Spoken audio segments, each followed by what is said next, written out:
السلام علیکم یوٹیوب کی فیملی، بلکہ یہ کہنا چاہیے کہ میری خود کی فیملی، کیونکہ آپ کے ساتھ میرا اب رشتہ بن چکا ہے تو آپ بھی میری فیملی میں ہی شامل ہوتی ہیں اور میری دعاؤں میں شامل ہوتی ہیں۔ اللہ تعالیٰ آپ کی دلی مراد پوری فرمائے، اور جن جن کے دل میں خواہش ہے تو اللہ تعالیٰ ان کی قبول و منظور فرمائے۔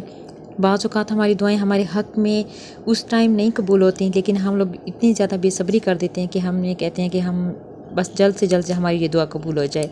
لیکن دعا اس وقت قبول ہوتی ہے جب ہمارے حق میں بہتر ہو۔ اللہ تعالیٰ ہر انسان کی جائز دعا قبول و منظور فرمائے، آمین ثم آمین۔ آج میں بنا رہی تھی دال چاول، مسر کی دال اور چاول، تو یہاں ساتھ ساتھ دال چاول بھی بناتے ہیں اور گپ شپ بھی لگاتے رہیں گے۔ جیسے کہ آج آپ نے میرا ٹائٹل پڑھا تھا کہ میرے گھر کو خراب کرنے میں میری دوست کا ہاتھ ہے، تو صحیح بات ہے، کیونکہ ہم لوگ اپنی بہت ساری باتیں کسی نہ کسی سے شیئر کر لیتے ہیں، اپنی دوست سے، اپنے کسی بڑی بہن سے، یا کسی ایسے ریلیٹیو سے جن پہ ہم بہت زیادہ اعتبار کرتے ہیں، لیکن بعض اوقات کچھ باتیں ایسی ہوتی ہیں کہ جو ہم نے کسی سے بھی شیئر نہیں کرنی ہوتی۔ اگر ہم لوگ ان سے اس وجہ سے شیئر کر دیتے ہیں کہ بھئی ہمارے دل کا حال، بھئی دل کا بوجھ تھوڑا سا ہلکا ہو جائے، تھوڑی سی انسان کو تسلی مل جاتی ہے، حوصلہ مل جاتا ہے، یا پھر اسے کوئی مشورہ وغیرہ کر لیتے ہیں کہ چلو ہو سکتا ہے انسان بعض اوقات ون مائنڈیڈ ہو کے سمجھتا ہے، تو کسی اور انسان کے مشورے سے بھی اس کے گھر کے مسائل، جب اس کی لائف کے مسائل بھی ختم ہو سکتے ہیں۔ تو اس چیز کو میرے دوست نے اتنا زیادہ ناجائز فائدہ اٹھایا ہے کہ اس نے جو باتیں، جو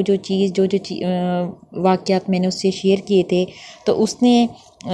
جب میں اپنے گھر پہ نہیں ہوتی تھی، میں اپنی امی کے گھر ہوتی تھی، تو وہ میرے سسرال والوں سے میری الٹی سیدھی باتیں کرتی تھی کہ بھئی آپ کی بہو ایسی ہے، آپ کی بہو ایسی ہے۔ میرے ہسبینڈ کو بھی اس نے بہت زیادہ بھڑکایا ہے، میرے ہسبینڈ اس کی باتوں میں آ گئے تھے۔ تو ایک دو مرتبہ گھر میں ایسا بھی مسئلہ ہوا کہ میں بہت زیادہ ٹینس تھی، تو میں نے اپنی دوست سے شیئر کر دی اپنی بات کہ بھئی میرے گھر یہ مسئلہ ہو گیا، تو بتاؤ پھر میں کیا کروں۔ تو یہاں سے جب میں نے اس کے ساتھ بات کر کے فری ہوئی ہوں، تو اس نے فوراً ہی میری شاید آواز ریکارڈ کی ہوئی تھی اور اس نے میری ہسبینڈ کو سینڈ کر دی تھی، تو جس کی وجہ سے میرے گھر میں تھوڑے سے کلیش وغیرہ پیدا ہو گئے تھے، اور مجھے سمجھ نہیں آ رہی تھی جو دوست میری اتنی اچھی ہے، جو میری بچپن کے ساتھ ہے، جس کے ساتھ میں نے school life, college life spend کی ہے، وہ میرے ساتھ ایسا کرے گی، میرے گھر خراب کرنے میں میری دوست نے بھی اتنا اہم کردار ادا کیا ہے کہ بندہ کسی پہ اب کیسے اعتبار کرے۔ تو میرے کہنے کا مطلب یہ ہے کہ کسی پہ بھی اعتبار نہیں کرنا چاہیے۔ آپ اپنے رشتے ہوتے ہیں، اپنے رشتوں سے بڑھ کے کچھ بھی نہیں ہوتا۔ جو ہمارے اپنے رشتے ہوتے ہیں وہ قابل اعتبار ہوتی ہیں۔ آخر ہر گھر میں کوئی بہن، کوئی بھائی، بہنیں کوئی ایسی ہوتی ہیں جن کے ساتھ ہم ہر بات شیئر کر سکتے ہیں، وہ ہمارے مزاج کو سمجھتے ہیں، ہمارے حالات کو سمجھتے ہیں۔ آپ کی لائف میں بھی ایسی کوئی نہ کوئی انسان ہوگا جن کے ساتھ آپ کی بنتی ہوگی، آپ ان سے اپنی ہر بات شیئر کرتے ہوں گے، وہ آپ کے مسئلے حل کرتے ہوں گے، آپ کو سپورٹ کرتے ہوں گے۔ تو ان رشتوں سے ہٹ کے کوئی بھی رشتہ آپ کا مخلص نہیں ہے آج کے دور میں، کیونکہ آج کل کے جو لڑکیوں کی شادی ہو جاتی ہے، ان کے گھر میں خود کے اتنے مسائل وغیرہ ہوتے ہیں کہ اگر وہ کسی سے شیئر کر لیتے ہیں تو لوگ اس چیز کا ناجائز فائدہ اٹھا لیتی ہیں۔ رشتے کی ویسے بھی مسائل بہت زیادہ ہیں، سسرال میں بھی مسئلے وغیرہ بہت زیادہ ہیں، تو کوشش کریں مخلص رہیں، ہر کسی کے ساتھ اگنور کرنا سیکھیں، اپنی باتیں اپنے حد تک رکھیں۔ اگر کوئی اہم ڈسکس مسئلہ ہے تو اپنے والدین سے شیئر کریں، آپ کی والدین آپ کو صحیح مشورہ دیں گے نسبتاً آپ کی دوست کے۔ آپ کی دوست، آپ تو ظاہر ہے میرڈ ہیں، اگر آپ کی دوست ان میرڈ ہے، اس کو اس چیز کا تجربہ نہیں ہے، جب وہ ایک انسان کسی تجربے سے گزرتا ہے تب جا کے اس کو اس چیز کی سمجھ بوجھ ہوتی ہے کہ کون سے مسائل کس کی لائف میں کیا بھئی اہم کردار ادا کرتے ہیں۔ بعض اوقات مسئلہ ایسا ہوتا ہے کہ انسان کسی سے شیئر کر لے تو وہ مسئلہ کم بھی پڑ سکتا ہے، لیکن بعض اوقات ایسا ہوتا ہے کہ اگر کسی سے مسئلہ وغیرہ شیئر کر لیں تو اور زیادہ بڑھ جاتا ہے۔ اسی لیے اپنے گھر میں اتنی انٹرفیئر نہ کرنے دے اپنے دوستوں کو کہ وہ آپ کا گھر ہی خراب کر دے۔ اکثر میں نے ایسی فرینڈس بھی دیکھی ہیں جو گھر میں آ کے بھی اتنی زیادہ فری ہو جاتی ہیں کہ وہ آپ کے ہسبینڈ سے کھل کے بات کر لیتی ہیں، آپ کے ذاتی مسائل میں بھی بولنے لگ جاتی ہیں۔ تو آپ بھی کسی کو اس چیز کا موقع نہ دیں، اپنی دوستی باہر تک ہی محدود رکھیں۔ جب دوستیاں گھر تک آ جاتی ہیں تو پھر گھر خراب ہونے میں بہت بڑا اہم کردار ہوتے ہیں ایسی لوگوں کا۔ وہ ان کو ہر چیز کا آپ کو پتہ ہوتا ہے، آپ کے رہن سہن کا، آپ کے ہسبینڈ کی عادات کا، آپ کے ہر مسائل کا۔ تو کسی سے بھی مت ڈسکس کیا کریں یہ مسئلے وغیرہ۔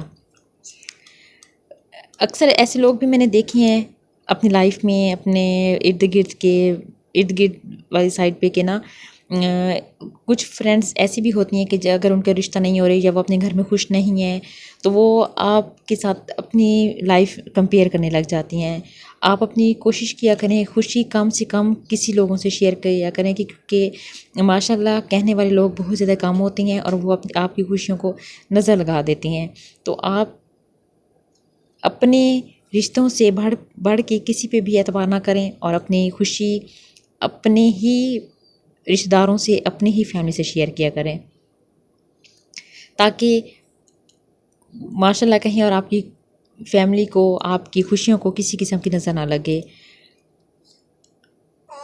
اپنے بچوں کو بھی یہ چیز سکھائیں کہ اپنے دوستی آپ سے ہی ہر بات وہ لوگ شیئر کریں، آپ کے بچے،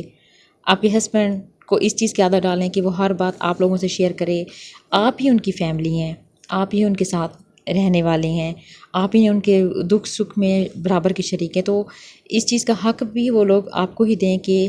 آپ اس چیز کو، یعنی کہ کوئی بھی مسئلہ تو وہ آپ سے شیئر کریں۔ یہ بات میری خود کی نہیں ہے، یہ میری فرینڈس تھی تو میں نے اس کی ایک بات شیئر کی ہے کہ وہ اپنی دوست سے ہر بات ڈسکس کرتی تھی، جس کی وجہ سے اس کے گھر میں اتنے زیادہ مسئلے پیدا ہو گئے تھے کہ اس کے ہسبینڈ نوبت طلاق تک پہنچ گئی تھی، صرف ایک لڑکی کی غلط فہمی کی وجہ سے، ایک لڑکی کی غلط بیانی کی وجہ سے، کہ بات ظاہر ہے جب ایک بات دوسرے کان تک جاتی ہے تو وہ کہاں سے کہاں کیسی بھی انسان اپنے ہی الفاظوں میں کنورٹ کر دیتا ہے۔ تو یہ میں نے اپنی ایک دوست کی بات آپ لوگوں سے شیئر کی ہے۔ آپ بھی کوشش کریں اور اس چیز کی حفاظت کریں کہ کوئی بھی آپ کے گھر میں زیادہ انٹرفیئر نہ کرے۔ تو باتوں میں میرے دال چاول بھی تیار ہو گئی ہیں، دیکھ سکتے ہیں کھلے کھلے سے مزیدار چاول۔ اللہ حافظ۔